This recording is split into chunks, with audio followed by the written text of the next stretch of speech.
这就是据说是最古老的人类雕像，已经有8000，可能有1万年前了。这是公元前8500年。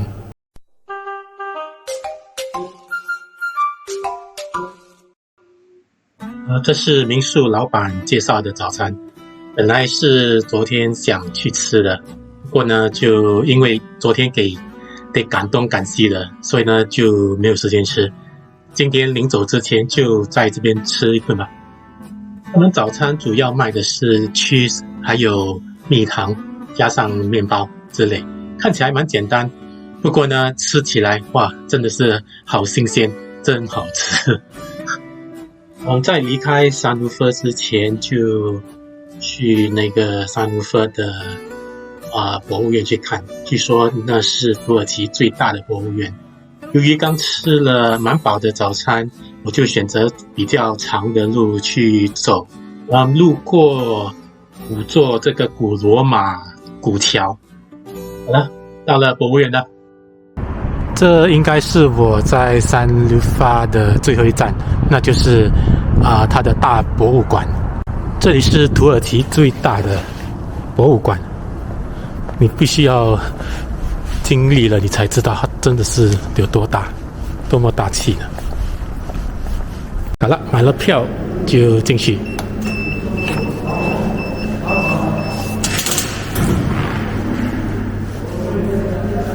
第一馆，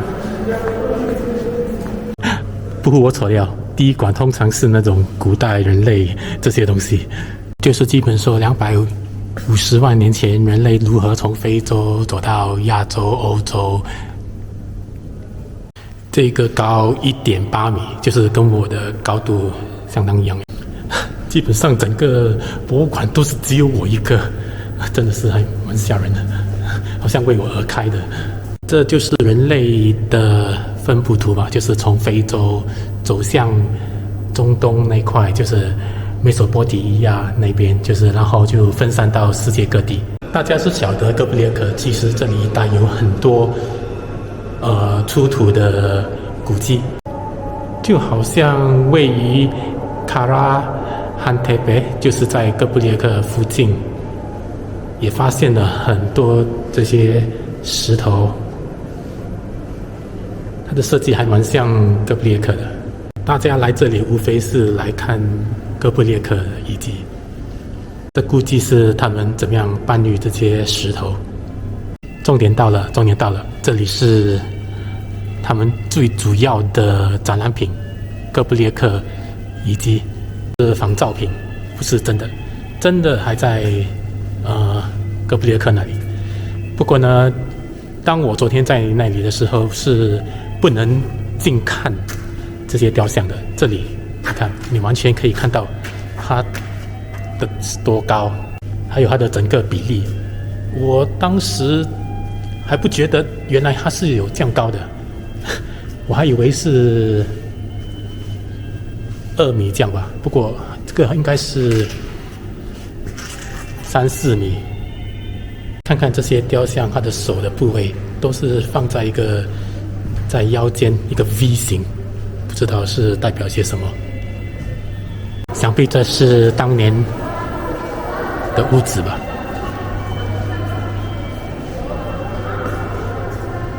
穿梭在历史的长廊，就是从石器到青铜器了，就是这些瓶瓶罐罐的东西。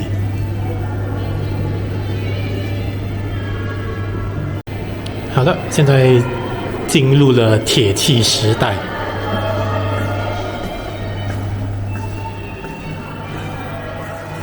怎么还是这些？我真的是看不明白。这我就开始熟悉了，这是米索波提亚 Mesopotamia 的艺术吧。然后又经过了希腊罗马时代这些雕塑代表物，又到时光穿梭了，进去了伊斯兰时代，就是比较后期的。这个蜜蜂窝的建筑物。本来想去的，不过发现没有时间在那边待了。我从三里佛的博物馆走来，然后呢前往下一个博物院，就是罗马地砖博物院，就是这个圆形博物院就在我的后面。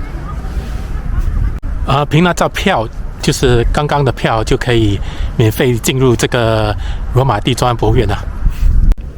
好了，刚进入那个地砖博物院，基本上就是一个圆形的建筑物，然后下面就是铺满了整个地砖。它就是从一个大户那边把整个砖全部挖出来，就是全部展示在这个展览厅。大家给走上这些透明桥，来看看这些，跟其他的罗马地砖比，这个就精致多了，就有点像那些拜占庭时代的风格。它的颗粒 pixelated 好像是比我们所看的还小。地砖有点支离破碎的，就是讲关于亚马逊森林的情况。你看它后面就是整个复制的，就是如果是没有破的话，就是会长得像这样。来到这个展览室，看到这个可能是第一个耶稣在土耳其的